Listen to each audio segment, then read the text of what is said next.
In the roaring 1920s, Chicago was a city of hidden alliances, power struggles, and an underground world where law enforcement and organized crime often blurred the lines. At the center of this chaotic storm was Al Capone, the man whose name became synonymous with power, fear, and influence. While millions knew him as a ruthless gangster, few knew about his intricate ties with certain members of the police and government, relationships that allowed him to operate with almost impunity for years.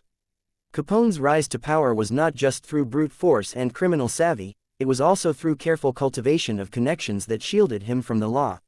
Rumors and reports from that era suggest that high-ranking officials occasionally turned a blind eye to his operations, allowing speakeasies, illegal gambling dens, and smuggling networks to flourish under his command.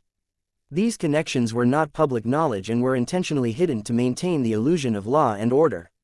One of the most intriguing aspects was how Capone managed intelligence within the police departments. It is believed that certain officers, in exchange for monetary incentives or favors, provided him with advance warnings about raids, inspections, and investigations. This gave Capone an unprecedented advantage over rival gangs and law enforcement alike. The secrecy of these arrangements made it almost impossible for the average citizen, or even lower-ranking officers, to know the full extent of Capone's influence. Moreover, Capone's network was not limited to street-level enforcers.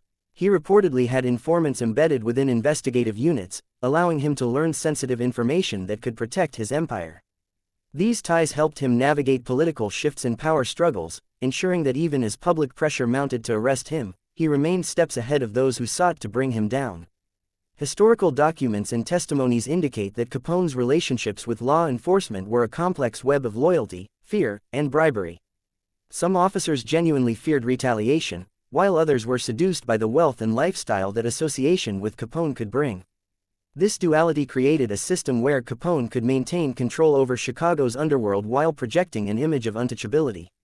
In understanding these secret connections, historians today recognize that Capone's power was not solely the result of violence and intimidation. Strategic alliances with members of the police and government were equally crucial in building the empire that made his name legendary. These untold facts reveal a side of Al Capone that few ever imagined, a man as shrewd and calculated in his relationships with the law as he was in his dealings on the streets.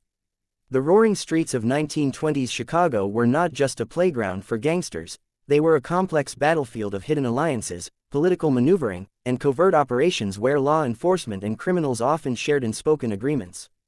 Al Capone, widely feared as the most powerful mob boss of his era, thrived not only because of his brute force but also because of carefully orchestrated, secret relationships with key members of the police force, city officials, and even federal agents. These ties, unknown to the general public, allowed Capone to maintain his empire and avoid prosecution for years while rival gangs fell apart. Capone's network within law enforcement was extensive and multi-layered. At street level, lower-ranking officers occasionally accepted bribes or overlooked illegal activities, but the true strength of his protection came from strategic alliances with high-ranking officials. Some city detectives, precinct captains, and even members of the political machine that controlled Chicago's governance had indirect relationships with Capone. Through these connections, he received information about impending raids, surveillance operations, and investigative priorities. This intelligence gave Capone a decisive advantage, allowing him to preempt law enforcement actions and shift his operations to avoid capture. Moreover, Capone understood the importance of embedding loyal informants directly within investigative units. These individuals were placed strategically, tasked with monitoring federal and local law enforcement movements, feeding Capone critical details about new initiatives targeting organized crime.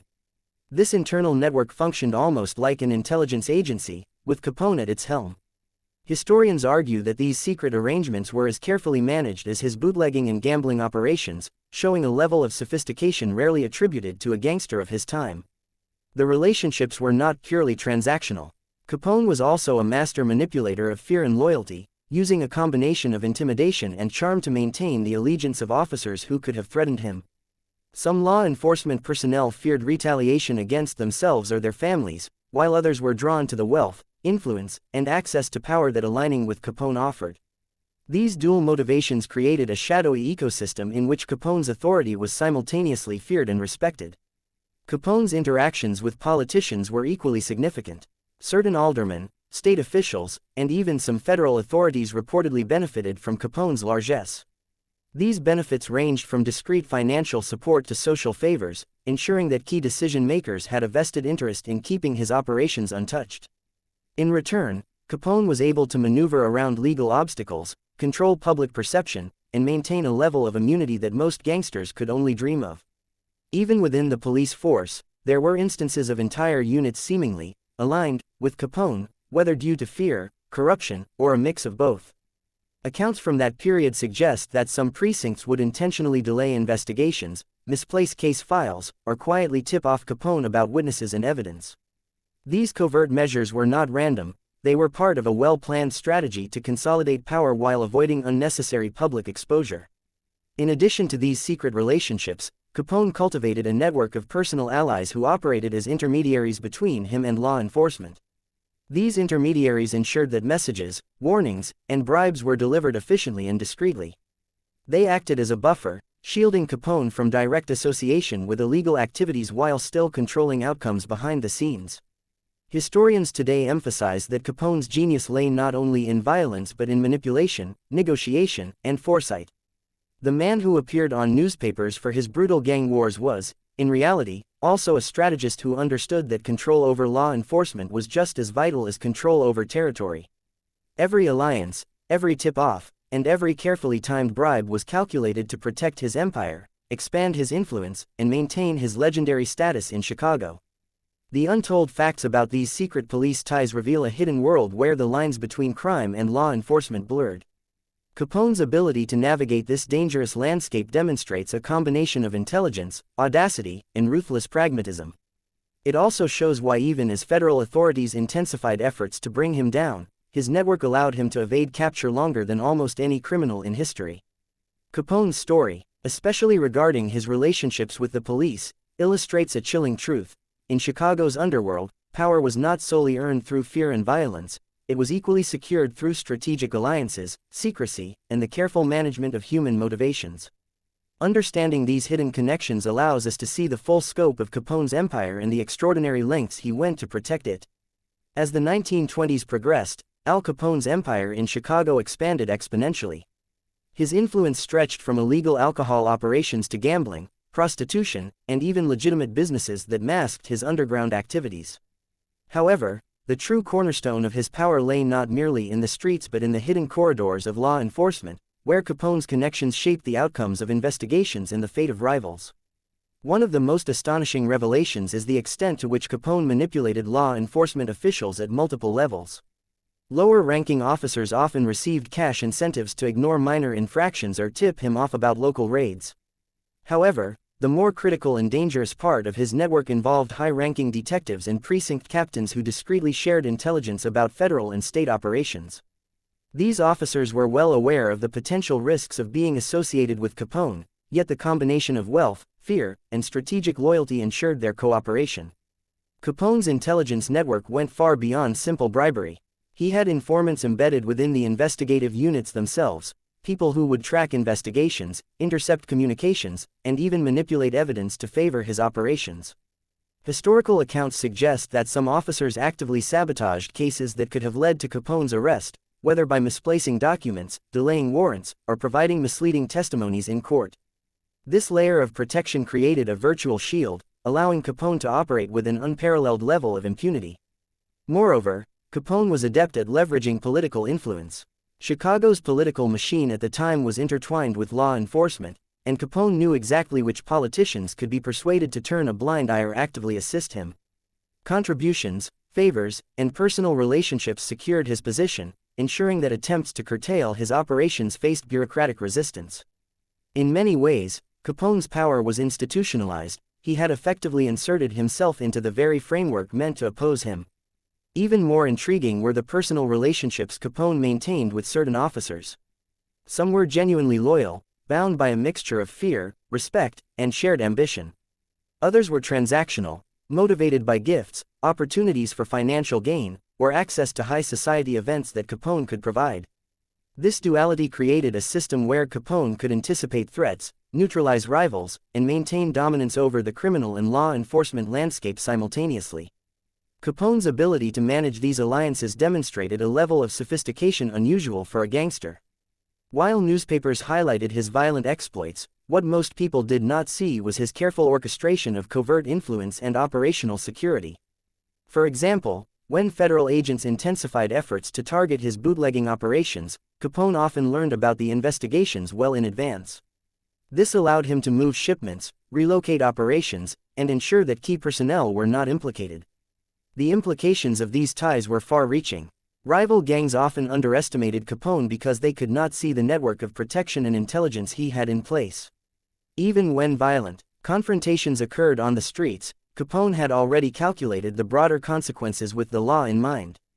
Every hit, every alliance, and every territorial expansion was planned with an awareness of how law enforcement would respond, or fail to respond. Finally, Capone's connections were not static. He constantly adapted to changes in law enforcement personnel, political shifts, and social pressures. Informants were rotated, new alliances were forged, and old ones were reinforced with additional incentives or threats. This dynamic strategy ensured that his network remained resilient, allowing him to continue operations despite growing scrutiny from federal authorities and public outrage. In essence, the untold facts about Al Capone and his ties with the police reveal a man who was not just a violent crime boss, but a master strategist. He understood the intricate dance between corruption, loyalty, fear, and influence, and used it to solidify his position at the top of Chicago's underworld. The streets may have feared him, but the invisible corridors of power ensured that he was untouchable, at least for a significant part of his criminal career. By the mid-1920s, Al Capone's influence in Chicago had become almost untouchable, not just because of his criminal prowess, but due to the strategically cultivated network of law enforcement connections that protected him. These secret ties extended beyond bribes or warnings. They were part of a sophisticated system that allowed Capone to operate freely while the public, politicians, and even many officers remained unaware of the full extent of his power. Capone's methods of control were multifaceted. At a superficial level, he maintained fear among officers through subtle threats and demonstrations of his ruthlessness. At the same time, he fostered loyalty through incentives, gifts, and opportunities that elevated some officers' social and financial status. Those who aligned with him found themselves benefiting from insider knowledge, financial gain, and even protection from scrutiny, while those who resisted risked retaliation. One of the most remarkable aspects of Capone's strategy was how he embedded informants at every critical point within the police and investigative agencies. These individuals were responsible for monitoring internal investigations, tracking rival gang activity, and providing Capone with real-time intelligence about law enforcement priorities. In some cases, entire departments unknowingly functioned as part of his extended surveillance network, funneling information directly or indirectly back to him. Political connections also played a crucial role. Capone understood that law enforcement could be influenced not only through direct bribery but also through the political hierarchy that controlled police appointments, promotions, and resources. By maintaining relationships with influential aldermen, city officials, and even federal agents, Capone ensured that any serious attempts to bring him down would be slowed, obstructed, or misdirected. This careful orchestration of political and law enforcement alliances made it nearly impossible for rivals or investigators to predict his next move. Beyond the obvious advantages, Capone's secret ties allowed him to manipulate public perception. By controlling which operations were exposed, which officers were implicated in investigations, and which actions were reported to the press, he could create an image of invincibility. To the average citizen, Capone appeared as a feared, violent figure, yet behind the scenes, his strategic alliances ensured he remained untouchable by law and rival gangs alike. These secret connections also created a ripple effect across the criminal underworld. Rival gangs quickly learned that challenging Capone was not only a matter of street violence but also a confrontation with a vast network of intelligence and protection. Any aggressive moves could be anticipated, countered, or sabotaged because Capone always had advanced knowledge through his embedded informants. This strategic advantage allowed him to expand his territory, consolidate power, and maintain dominance over Chicago's criminal enterprises. Capone's influence extended beyond simple bribery or fear. He cultivated long-term loyalty through favors, promises, and strategic interventions. Officers who proved useful were rewarded with career advancement, social recognition, and financial benefits, while those who hesitated or resisted were quietly sidelined or warned. In essence, Capone created a self-sustaining system where law enforcement resources were subtly redirected in his favor without leaving a traceable link to his operations. Even as federal authorities intensified their efforts to enforce prohibition laws and dismantle organized crime networks, Capone remained one step ahead, leveraging his intelligence network to anticipate raids, relocate assets, and neutralize threats. His careful management of both criminals and law enforcement ensured that while violence and chaos dominated the streets, his personal and financial empire remained intact. Ultimately, these untold facts about Al Capone's ties with the police reveal a deeper truth. Capone's greatest weapon was not his Tommy guns or ruthless enforcement, but his mastery over human behavior, loyalty, and secrecy. By turning law enforcement into an extension of his own network, he could project the image of invincibility while strategically expanding his control. This combination of fear, influence, and intelligence set him apart as one of the most formidable and cunning figures in organized crime history. By the late 1920s, Al Capone's criminal empire had reached its peak. He controlled Chicago's bootlegging operations, gambling, prostitution rings, and numerous legitimate businesses, creating a financial network that generated millions annually. Yet, while his notoriety stemmed from violence and public showdowns with rival gangs, the unseen, hidden alliances he maintained with the police and political authorities were the true backbone of his empire. Capone's relationship with law enforcement had evolved into a complex web of intelligence, loyalty, and mutual benefit. Officers who once hesitated to accept bribes became long-term allies, providing consistent information about investigations, surveillance, and new legal measures. Some even went so far as to manipulate evidence, delay court proceedings, or quietly dismiss complaints against Capone and his associates. Through this system, Capone achieved a level of protection unprecedented in American organized crime history. These connections were not limited to Chicago's local police. Federal agents, initially unaware of the depth of corruption, often found themselves one step behind. Capone had built an internal warning network: informants at precincts, allies in political offices, and intermediaries in federal departments ensured that any federal intervention was delayed, softened, or redirected. This allowed him to maintain operations even under increased scrutiny and media attention. Capone's strategic genius was in understanding the psychology of those around him. He combined fear, respect, and incentives to create an environment where officers felt both compelled to cooperate and subtly indebted to him. Wealth, social status, career advancement, and personal protection were tools he used to secure loyalty, while his reputation for ruthlessness ensured compliance from those who might otherwise resist. The effect of these secret police ties extended beyond protection. It allowed Capone to manipulate rival gangs, the legal system, and public perception. Competitors underestimated him because they could not see the invisible network shielding him. Law enforcement personnel outside his circle struggled to take action because key information was always delayed or distorted. Even when violent confrontations erupted on the streets, Capone often had prior knowledge, ensuring minimal risk to his core operations and associates. These untold facts illustrate that Capone's true power was in influence, secrecy, and strategy, not just in the gunfights and bombings that dominated headlines. By controlling information, leveraging human motivations, and maintaining a network of loyal law enforcement officers, he created a near-impenetrable shield around his criminal empire. Ultimately, Al Capone's story is a lesson in the hidden interplay between crime and authority. The man who seemed unstoppable on the streets owed much of his success to the quiet, unseen relationships he nurtured with those meant to stop him. His ability to combine violence with strategic alliances, intelligence gathering, and psychological manipulation made him one of the most feared and untouchable figures in American history. The untold facts about Capone and his secret police ties reveal a man whose genius lay not merely in domination, but in mastery over people, systems, and information, ensuring that his legend would endure long after the era of Prohibition ended.